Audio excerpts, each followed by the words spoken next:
Iran के एक minister ने कहा है कि हम कतर की ताकत बढ़ाना चाहते हैं।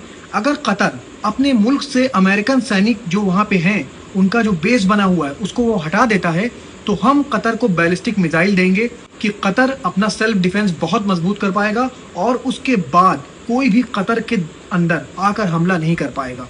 लेकिन उसके लिए कतर को अमेरिकन सैनिक को अपने देश से बाहर निकालना होगा। क्या कतर ये कर पाएगा?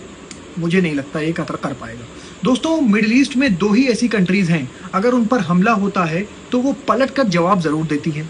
एक तो हो गया ईरान और दूसरा यमन। यमन के ऊपर भी कल जैसे हमला किया है इजराइल ने, तो यमन के हुतीज ने दूसरे दिन हमला जरूर किया इजराइल पे। इसी तरह जब जब हमला कर रहा था इजराइल ईरान पे, ईरान भी पलट कर हमला कर रहा था और जल्दी देखते देखते वो टाइम आ गया कि इजराइल ने हमला करना बंद कर दिया। वो कहते नहीं है दोस्तों कि attack is the best defence, तो वही पॉलिसी इजराइल के साथ अब मिडिल ईस्ट के जो देश हैं उनको अपनानी पड़ेगी, नहीं तो ये घूम घूम कर हमला करता रहेगा। सोचिए जरा सा, 10 फाइटर जेट्स आते हैं दोहा के अंदर और एक बिल्डिंग को निशाना बनाते हैं, वहां पे वो 8-10 अपने मिसाइल्स छोड़ते हैं और वो बिल्डिंग कोई खाली इलाके में नहीं थी दोस्तों। वहां पर एनजीओज थे, वहां पे हॉस्पिटल्स थे, वहां पे आर्मी ऑफिशियल्स के क्वार्टर्स थे, वहां पे बच्चों के स्कूल्स थे। ये सब चीज़ों को भी इजराइल ने नहीं देखा और बस अपना काम करा और काम करके निकल गया।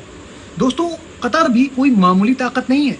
कतर के पास एडवांस एयर डिफेंस सिस्टम है जो उसने अमेरिका से लिया था। थार एयर डिफेंस सिस्टम नाम सुना होगा आपने।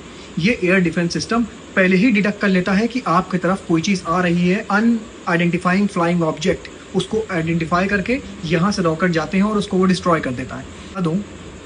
फाइटर जेट्स राफेल भी मौजूद हैं कतर के पास। कतर के पास F-16 भी मौजूद है। कतर के पास अपाचे हेलीकॉप्टर भी मौजूद हैं। उसके बाद भी 10-10 फाइटर जेट्स आते हैं और हमला करके चले जाते हैं। ऐसे एयर डिफेंस सिस्टम का क्या फ़ायदा कि उसका यूज़ ही ना हो पाए और कोई भी आए और हमला करके चला जाए। दोस्तों, जो कहते नहीं है कि अगर कोई किसी का घर उजाड़ता है तो उसका खुद का भी घर उजड़ जाता है। बेंजामिन नेतन्याहू की लड़के की शादी टूट चुकी है। उसकी शादी 2 बार पोस्टपोन हुई थी, बीच में जैसे ईरान वॉर हो गई थी, उससे पहले भी जो वॉर हुई थी, तो उसमें 2 बार इसकी वो शादी पोस्टपोन हुई और फाइनली लड़की ने कह दिया कि अब मुझे इससे शादी नहीं करनी है, क्योंकि भाई वो भी समझ गई होगी कि जैसा बाप है वैसे ही बेटा होगा। कभी भी अगर कोई किसी को तकलीफ देता है तो वो कभी खुश नहीं रह सकता। उसकी अपनी ज़िंदगी में भी बेसुकूनी आ जाती है, जैसे इस नेतन्याहू की ज़िंदगी में बेसुकूनी आ गई है। लाखों घर इसने बर्बाद करे, अब इसका खुद का घर बर्बाद हो रहा है। देखिए दोस्तों, इसमें आगे क्या होता है, मैं आपको अपडेटेड न्यूज़ देता रहूँगा। मुझे अपनी दुआओं में याद रखिए और अपना बहुत ख्याल रखिए। शुक्रिया।